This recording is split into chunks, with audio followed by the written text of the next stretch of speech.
11वीं वाले बच्चे सभी बच्चों को और अभिभावकों को मेरा हार्दिक प्रणाम।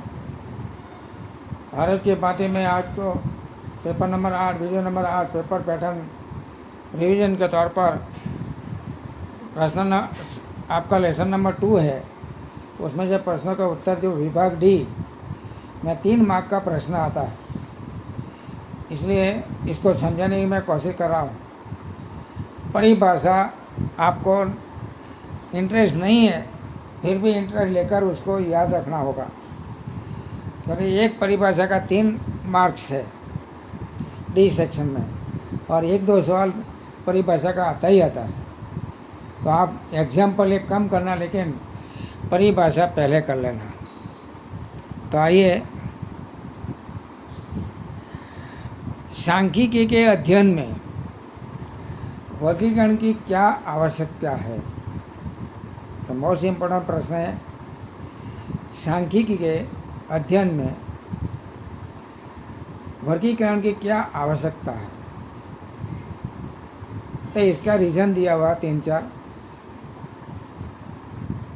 कि विस्तृत सूचना के संक्षिप्त में सरल और व्यवस्थित रीति से प्रस्तुत करने के लिए पहला कारण है विस्तृत सूचना के विशाल पाया पर जो क्षेत्र हो, तो उसको संक्षिप्त में सरल और व्यवस्थित करने के लिए ये सांख्यिकी के अध्ययन में वर्गीकरण का काम आता है। सूचना के लक्षणों को समान गुणधर्मों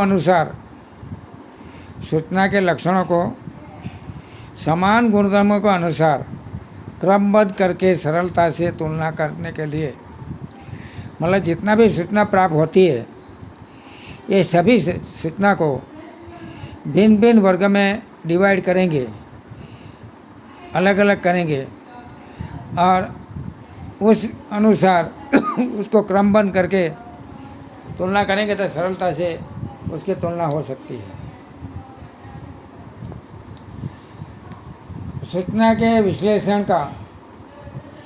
विश्लेषण यानी अध्ययन, सूचना किस टाइप की है, कैसी है, किस तरह की है, क्या उपयोगी है, क्यों लिया जाता है, ऐसे सब प्रश्नों का विश्लेषण, इसके बारे में जानकारी प्राप्त करना। तो सूचना का विश्लेषण या अध्ययन करने में समय, शक्ति और खर्च की बचत करने के लिए जितना भी सूचना है, माना कि 300-400 सूचना हो, और ये सूचना का अगर वर्गीकरण करेंगे, वर्ग में डिवाइड करेंगे कि 10 से 20, 20 से 30, 30 से 40 ऐसे, तो इसका अध्ययन करने में समय, शक्ति और खर्च की जो बचत है, ये बचत हो सकती है। अध्ययन में आने वाले भिन्न भिन्न लक्षणों की, सांख्यिकी जो अध्ययन का सूचना का अध्ययन करेंगे, इसमें आने वाले भिन्न भिन्न लक्षणों की सरलता से सूचना प्राप्त करने के लिए, क्योंकि कोई भी सूचना प्राप्त करना हो, चाहे नगर पालिका का हो, महानगर पालिका का हो, ग्राम पंचायत का हो, स्कूल का हो, अपना हो, दूसरा फ्रेंड का हो, कोई भी इसके बारे में जानकारी प्राप्त करना हो, तो आने वाले जो अध्ययन करके भिन्न भिन्न लक्षणों के सरलता से सूचना प्राप्त करने के लिए वर्गीकरण करना आवश्यक होता है। वर्गीकरण, आप सोचते हैं कि वर्गीकरण यानी क्या? फर्ज के एक गुणधर्म वाले सूचना है, दूसरे गुणधर्म वाले सूचना है, ऐसे भिन्न भिन्न अलग अलग पार्टीशन करेंगे तो उसे सरलता से सूचना प्राप्त कर सकते हैं। नहीं तो नगर पालिका जो काम होता है वो ग्राम पंचायत में जाएंगे, ग्राम पंचायत का काम होता है तो महानगर पालिका में जाएंगे, महानगर पालिका में स्कूल में जाएंगे। तो इस तरह से लक्षण वाले सरलता से सूचना प्राप्त करने में बहुत दिक्कत हो जाती है।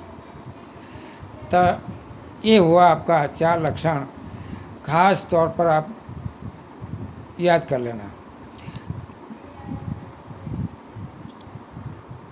दूसरा है संचयी आहुति वितरण किसे कहते हैं कि चल या वर्ग की सभी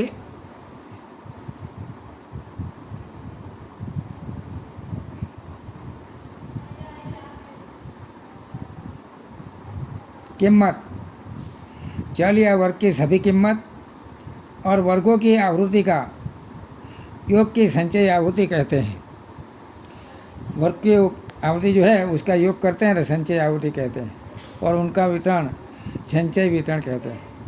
संचयी वितरण का दो प्रकार, से कम प्रकार की संचयी आहुति, से अधिक प्रकार की आहुति।